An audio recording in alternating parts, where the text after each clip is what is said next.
Today's gospel parable is the second of three in chapter 25 of Matthew's gospel. They have a similar message: being prepared to meet the Lord at the end of time. Each of these three parables speak about readiness, about what to do in the meantime, and about judgment.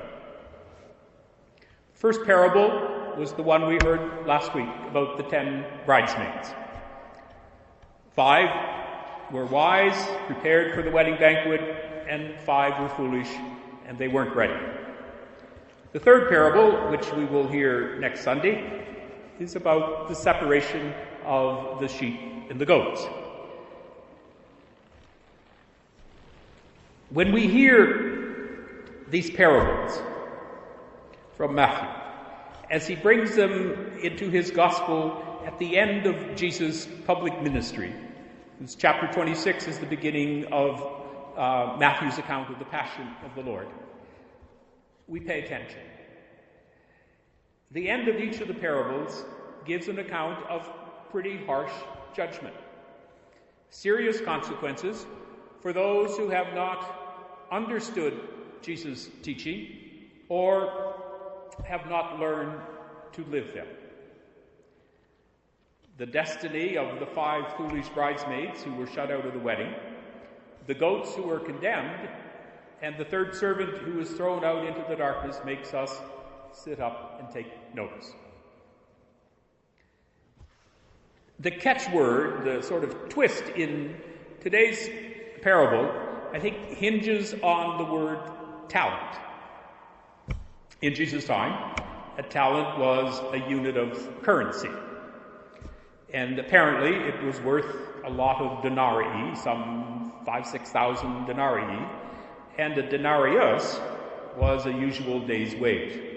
So even 1 talent was a considerable amount of money to be entrusted with.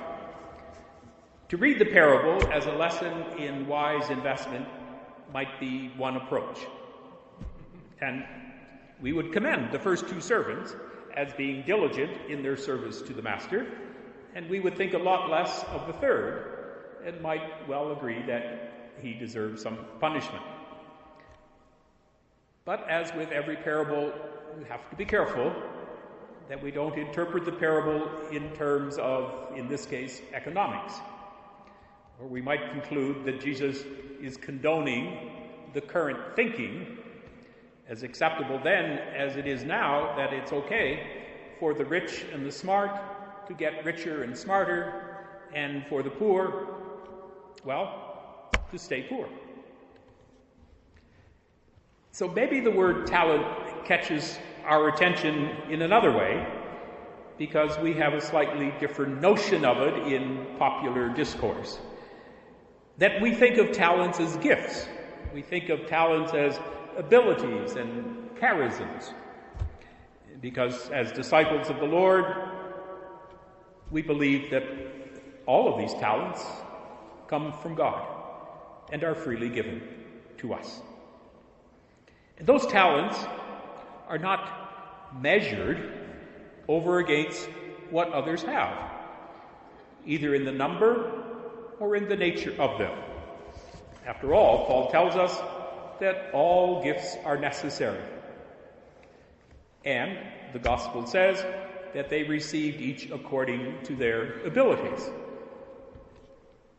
In our world today, I suppose we could say that an example might be if someone needs a wheelchair or a walker for mobility, chances are they're not going to be recruited by the Chicago Blackhawks, each according to their ability. If someone can't carry a note, chances are they're not going to be on stage at the Civic Opera. If someone, like me, favorite cookbook are the yellow pages, if we still have them, under R for restaurants, chances are I'm not going to be asked to be the chef at the Ivy in Wheaton. We are called according to our abilities, and each is entrusted to us by the Lord, and each is good, each is sacred. We are children, all children of the light. Our talents, however, are spiritual gifts. Not silver or gold, not mobility, not skills. And the law of spiritual gifts says that spiritual gifts multiply when we share them. They increase, in the case of the parable, by twice as much. Spiritual giving increases the spiritual well-being of the giver and of the receiver. The laws of physical giving say that once you give a thing away, it's gone. But the laws of spiritual giving, the spiritual goodness that is of God, says that when spiritual gifts are given away, a lot more are available from God. They flow through us to each other.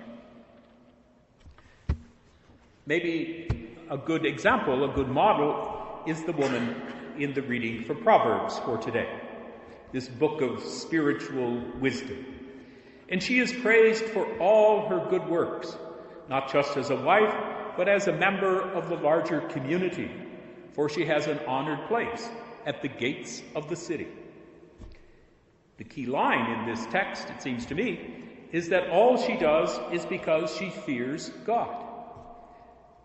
This is not a fear of judgment, but it is to be, as the biblical notion of fear is, it is to be in awe, in gratitude of God, with great respect for God.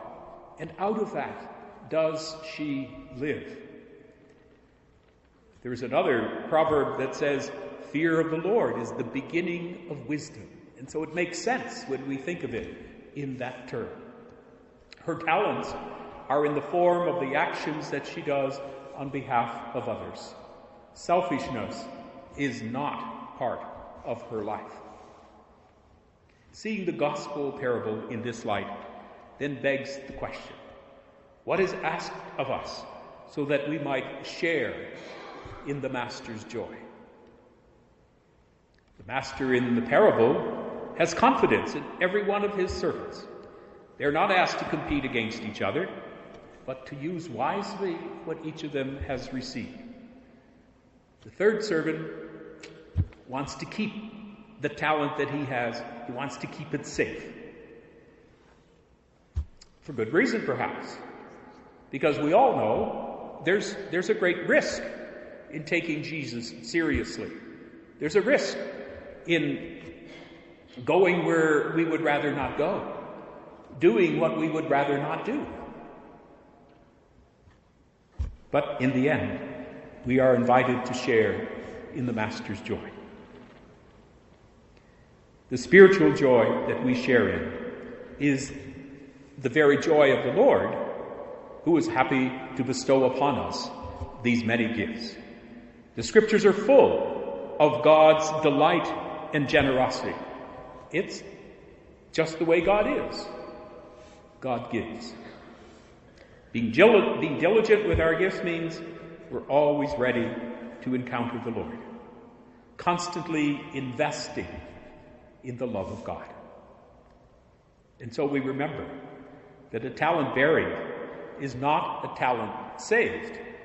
It is a talent lost.